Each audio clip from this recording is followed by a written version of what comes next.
Enfin, un projet de loi est consacré à la fois à la fraude fiscale et à la fraude sociale.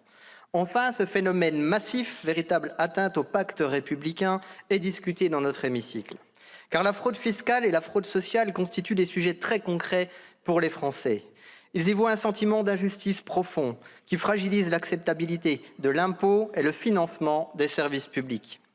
Mais le problème, mes chers collègues, ce n'est pas seulement la fraude, c'est notre incapacité à la détecter et à la sanctionner pleinement. Alors ce projet de loi, Monsieur le Ministre, permet de donner des outils supplémentaires à votre administration. Le groupe UDR a voté la plupart des articles pour lutter par exemple contre le travail dissimulé, pour sanctionner la fraude aux prestations et la fraude dans certains secteurs qui y sont sujets, comme le transport et la formation. Mais pour aller dans le bon sens, ce projet de loi souffre cruellement d'un manque d'ambition au regard de l'ampleur du phénomène. Posons le constat. Le Haut Conseil de financement de la protection sociale évalue la fraude sociale à plus de 13 milliards d'euros. Et l'objectif du gouvernement, c'est d'en récupérer 3. Cet immense écart est incompréhensible et bien entendu inacceptable.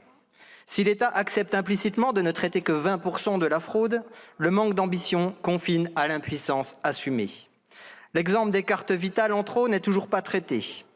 Quand on constate qu'il existe plusieurs millions de droits ouverts en trop dans les fichiers de la sécurité sociale, ce n'est pas seulement un chiffre, c'est le symptôme d'un système qui n'est pas suffisamment maîtrisé. Cet exemple traduit un problème de pilotage de l'État, incapable de tenir ses fichiers à jour. Évidemment, il s'agit d'une faille béante pour la fraude. Et enfin, il constitue un symbole malheureux. Le symbole d'un système mal maîtrisé qui alimente, à juste titre, la défiance des Français. Bref, comme souvent, on corrige à la marge, mais on peine à traiter les causes profondes. On empile les dispositifs, on maintient la complexité, mais on ne change pas réellement le système. Cette complexité, d'ailleurs, n'est pas sans danger. Nous n'avons pas voté l'article 5 qui faisait peser des risques réels sur les données et les libertés. Dans un contexte préoccupant de multiplication des fuites de données publiques, cet accès élargi à de nombreuses bases et l'augmentation de ces croisements de données nous paraissent extrêmement imprudents. Le risque est de fragiliser la vie privée des citoyens dans leur ensemble sans garantir l'efficacité contre la fraude. Pour autant, Monsieur le Ministre, notre intention n'est pas de nous défausser. Nous voterons pour ce projet de loi sans renoncer à l'exigence. Nous voterons pour, car le texte apporte malgré tout quelques outils intéressants qui permettront certains progrès concrets. Grâce à nos collègues du Rassemblement national, les sanctions ont ainsi pu être renforcées en cas de fraude, et cela contre votre avis, Monsieur le Ministre. Nous refusons de bloquer une avancée, même partielle.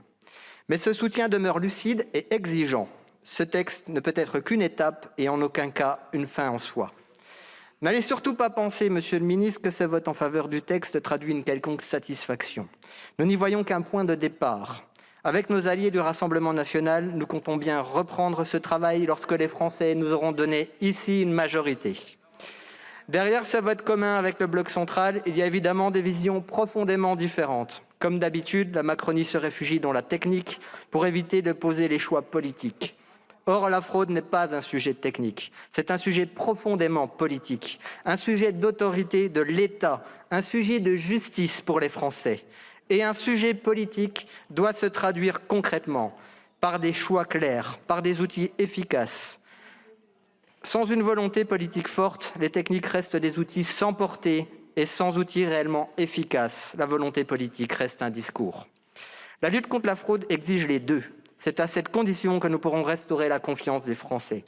Une loi qui n'a pour ambition que de récupérer 20% de l'argent volé aux Français est une loi qui manque de 80% d'ambition.